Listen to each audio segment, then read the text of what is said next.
നിങ്ങളുടെ favourite shows ഇനി ഒരിക്കലും മിസ്സാവില്ല. ഇപ്പോൾ C5 കാണും നിങ്ങളുടെ ഫേവറേറ്റ് ഷോസ് തികച്ചും സൗജന്യമായി. ഒരു തെറ്റും ചെയ്യാത്ത എന്നെ ഇങ്ങനെ വേദനിപ്പിക്കരുത്. ഞാൻ ആരെയും വേദനിപ്പിക്കാനൊന്നും വരുന്നില്ല. പൊയ്ക്കോ, പോയി വിശ്രമിച്ചോ. ഭക്ഷണത്തിന് സമയാകുമ്പോ ഞാൻ വന്ന് വിളിക്കാം. പൊയ്ക്കോ.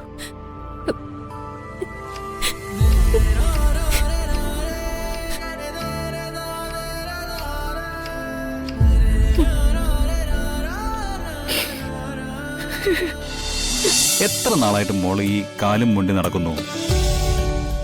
ഇതൊക്കെ ചികിത്സിച്ച് മാറ്റാവുന്നല്ലേ ഉള്ളൂ. നിന്റെ വന്ദനാമ്മ അതിനെ കുറിച്ചൊന്നും ചിന്തിക്കുന്നില്ലേ? ചിന്തിക്കുന്നുണ്ട്. ഏതോ ഡോക്ടർ കാർത്തിക മാധവനെ കൊണ്ട് ചികിത്സിച്ച കാല് ശരിയാവുന്ന അമ്മയ്ക്ക് ഉറപ്പുണ്ട്. കാർത്തിക മാധവ് കേട്ടിട്ടുണ്ടല്ലോ. എന്നിട്ടെന്താ ചികിത്സ നടത്തുന്നില്ലേ? അതിന് ഒരുപാട് പണം വേണോ അങ്കിളെ? അമ്മയുടെ കയ്യില് പണമില്ല. അപ്പോ പണമാണ് പ്രശ്നം.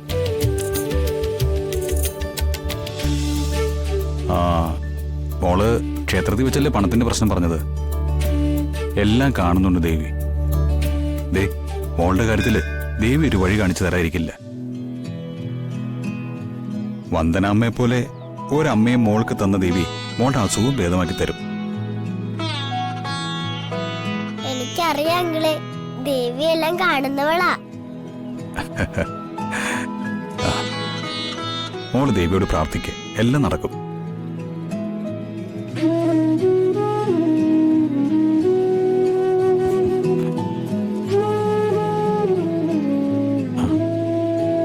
മോളുടെ വന്ദനാമ്മ വരുന്നു, ഞാൻ അങ്ങോട്ട് പോയേക്കാം. അങ്കിളിന് വന്ദനാമ്മയെ പേടിയാണോ? വന്ദനാമ്മയ്ക്ക് അങ്കിളിനെ കാണുന്നതേ ഇഷ്ടമല്ല. അങ്കിൾ പോട്ടെ. അങ്കിളെ മോൾക്ക് വേണ്ടി പ്രാർത്ഥിക്കാം.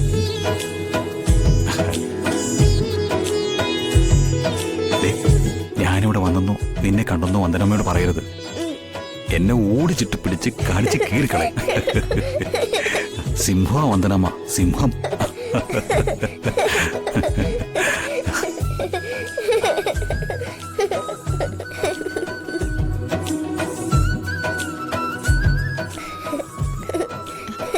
നീ എന്താ ചിരിക്കുന്നേ? വന്ദനാമ്മ സിംഹമാണെന്ന്. സിംഹം എന്നാര് പറഞ്ഞു? അത് ഞാൻ സിംഹാണെന്ന് മോൾക്ക് തോന്നിയിട്ടുണ്ടോ? ഇല്ല, വന്ദനമ്മ പാവം. എന്നാലേ സിംഹം മറ്റൊരാളാ, മറ്റൊരാൾ. അതാരാ? അതൊക്കെയുണ്ട്, പറയാം. വാ.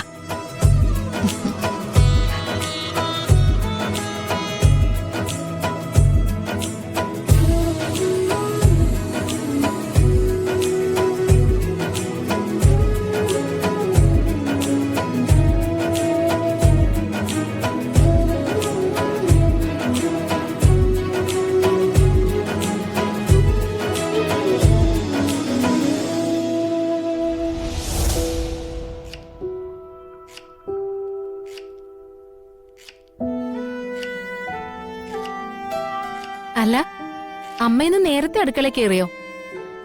ഞാനെന്താ അമ്മ ചെയ്യണ്ടേ? നീ ഒന്നും ചെയ്യണ്ട. അടുക്കളപ്പണിയൊക്കെ ഇനി ഞാൻ ചെയ്തോളാം. തമാശ കള അമ്മേ, ഞാൻ ചെയ്യാറുള്ള പണിയല്ലേ ഇതൊക്കെ. ദേ മാറ്. വേണ്ടെന്ന് പറഞ്ഞില്ലേ, മാറിയുന്നേ. മക്കളോട് ചെലവിന് ചോദിക്കുന്നത് തന്നെ ഇക്കാലത്ത് മാപ്പർഹിക്കാത്ത കുറ്റമാണ്. ഇനി മരുമോളെ കൊണ്ട് അടുക്കളപ്പണി കൂടി എടുപ്പിച്ചാലേ അത് അതിലും വലിയ പാപമാവും എന്ന് ഞാൻ പറഞ്ഞില്ലല്ലോ അമ്മേ. ആദ്യമൊക്കെ എന്നെ അടുക്കളപ്പണിക്കാരിയാക്കിയെന്ന പരാതിയൊക്കെ ഉണ്ടായിരുന്നു.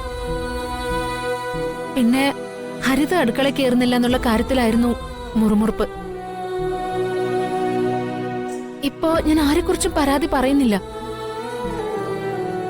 അടുക്കളപ്പണി എന്റെ അവകാശമായി കണ്ട് ഞാൻ അമ്മയെ സഹായിക്കുന്നുണ്ട്. അങ്ങനെയുള്ള എന്നോട് എന്തിനാ അമ്മ ഇങ്ങനെ? അമ്മയുടെ മകൻ ഇങ്ങനെയൊക്കെ കാണിക്കുന്നത് ഭാര്യയുടെ തലയണ മന്ത്രം കൊണ്ടാണെന്ന് അമ്മയ്ക്ക് തോന്നുന്നുണ്ടെങ്കിലേ ആ ധാരണ തെറ്റാ. എന്റെ ഭർത്താവിനെ പെറ്റ് തള്ളിക്കെതിരെ തള്ളിവിടുന്ന ഒരു തലയണ മന്ത്രം എന്റെ ഭാഗത്തു നിന്നുണ്ടായിട്ടില്ല. എന്നൊക്കെ ഞാൻ വിശ്വസിച്ചിരുന്നു. പക്ഷെ ഇപ്പോഴേ ആരെയും എനിക്ക് വിശ്വസിക്കാൻ കഴിയുന്നില്ല. മക്കളെയും മരുമക്കളെയും ആരെയും. മോങ്ങാനിരുന്ന നായയുടെ പുറത്ത് തേങ്ങ വീണെന്ന് പറയുന്ന ഒരു അവസ്ഥയില്ല കാര്യങ്ങള്. വഴക്കുണ്ടാക്കാൻ ഒരു കാരണം കാത്തിരിക്കുക നിന്റെ ഭർത്താവ്. ഭാര്യയെ കൊണ്ട് അടുക്കളപ്പണി ചെയ്യിക്കുന്നു എന്നുള്ളത് പുതിയ കാര്യമൊന്നുമല്ല. പക്ഷേ അതൊരു പുതിയ കാര്യവും കാരണവും ഒക്കെ ആക്കി മാറ്റാൻ അധിക നേരമൊന്നും വേണ്ട നിന്റെ ഭർത്താവിന്. ഇനി അവന്റെ വായിലിരിക്കുന്നത് കേൾക്കാൻ ശക്തിയില്ല എനിക്ക്. അമ്മ, ഒരു തെറ്റും ചെയ്യാത്ത എന്നെ ഇങ്ങനെ വേദനിപ്പിക്കരുത്. ഞാൻ ആരെയും വേദനിപ്പിക്കാനൊന്നും വരുന്നില്ല. പൊയ്ക്കോ, പോയി വിശ്രമിച്ചോ. ഭക്ഷണത്തിന് സമയാകുമ്പോ ഞാൻ വന്ന് വിളിക്കാം. പൊയ്ക്കോ.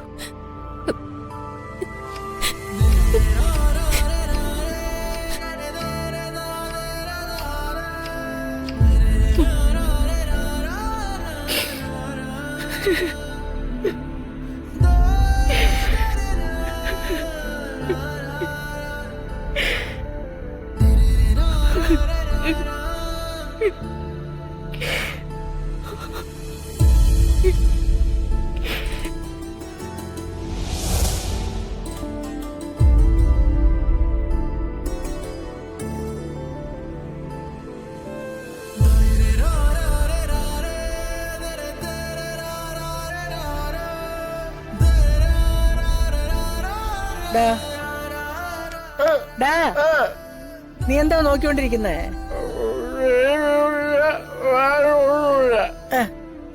ടിവിയും ഫാനും ഒന്നും ഇല്ല, കറണ്ട് ചാർജ് കൂടുവെന്ന്. അതുകൊണ്ടാ ഞാൻ പ്രാർത്ഥിച്ചോണ്ടിരുന്ന. കണ്ണടച്ച് പ്രാർത്ഥിച്ചോണ്ടിരിക്കുമ്പോ മനസ്സിൽ ഭഗവാന്റെ രൂപം ഇങ്ങനെ തെളിഞ്ഞു വരും. വടക്ക് നിന്നൊരു തണുത്ത കാറ്റ് കൂടെ കൂടെ ഇങ്ങനെ വന്നോണ്ടേയിരിക്കും. അതെ, ഭഗവാൻ വീശുന്ന കാറ്റാ. ഇനി മുതല് അതാണ് നമ്മുടെ ഫാൻ. ഭഗവാന്റെ മുന്നിലെ ദാരിദ്ര്യം പറച്ചിലും കണക്കെഴുത്തും ഒന്നും ഇല്ലല്ലോ. നീയും കണ്ണടച്ച് പ്രാർത്ഥിച്ചോ മോനെ, സമാധാനം കിട്ടും.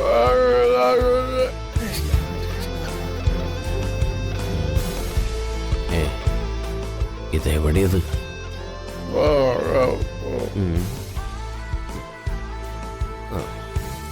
ഇന്നത്തെ പത്രം എവിടെ?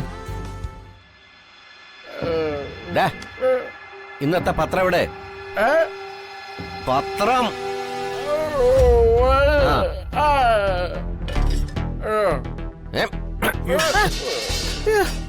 പാത്രമല്ല, പത്രം എവിടെയെന്ന്.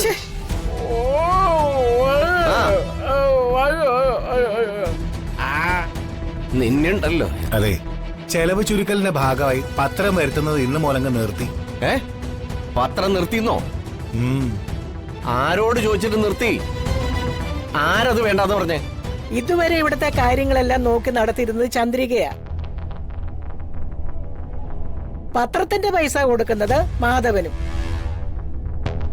അതുകൊണ്ട് മാധവനുമായിട്ട് ആലോചിച്ച് പത്രം വരുത്തൽ നിർത്തി ചന്ദ്രിക. ഡൗൺലോഡ് ചെയ്യൂ C5 ആപ്പ്. കാണൂ എല്ലാ എപ്പിസോഡുകളും സൗജന്യമായി.